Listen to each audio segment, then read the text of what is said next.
Al-Rahma Islamic Centre had been burned to the ground.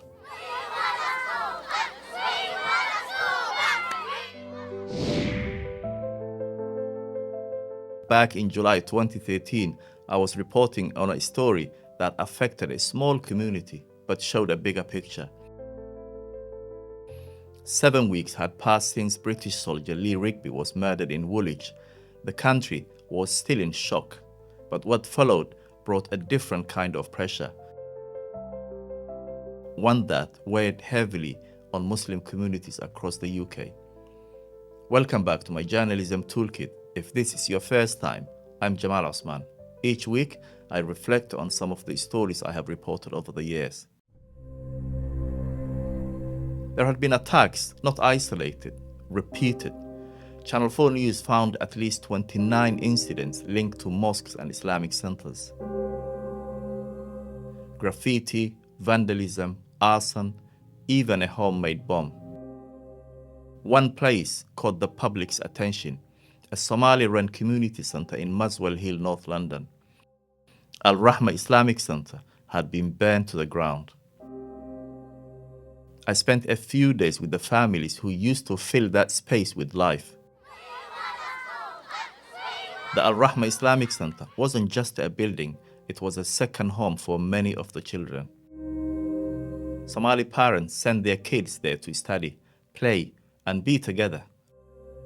Faith, culture, community, all under one roof.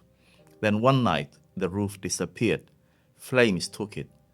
What remained was ash, caution tape, and a shell of memories.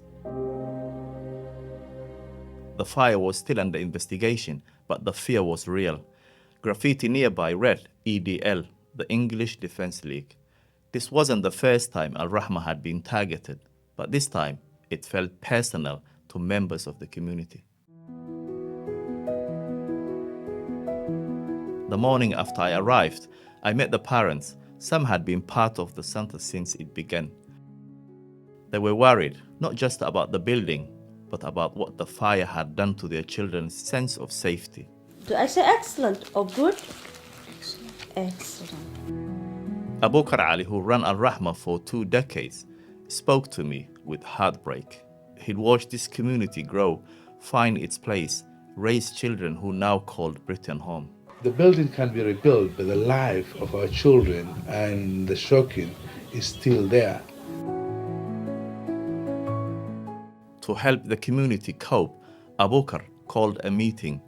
The room was filled with Somali parents, tired eyes, tired voices. He played a video from Somali families in Canada, strangers reaching out in solidarity. Then came a bundle of letters written by children from a nearby school, handwritten, messy, pure. In the wake of hate, there was something else too, kindness, support. Strangers saying, "You are not alone."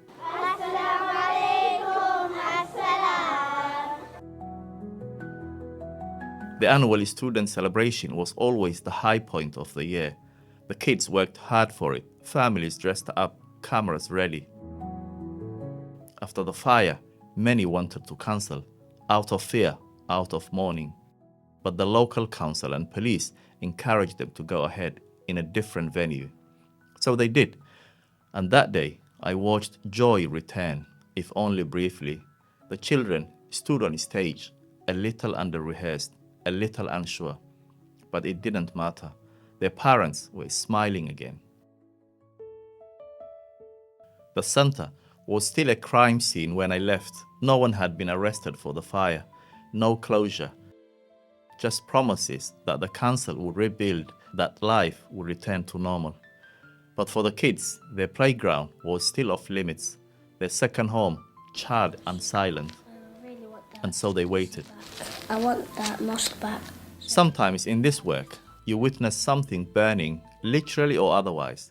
But what I remember most from that summer in Muswell Hill wasn't the fire. It was the resolve, the letters, the shaky voices that stood up anyway. There is something in that, something enduring. To see more stories like this, join me on Substack. This is my journalism toolkit. Thanks for watching, and I will see you next time.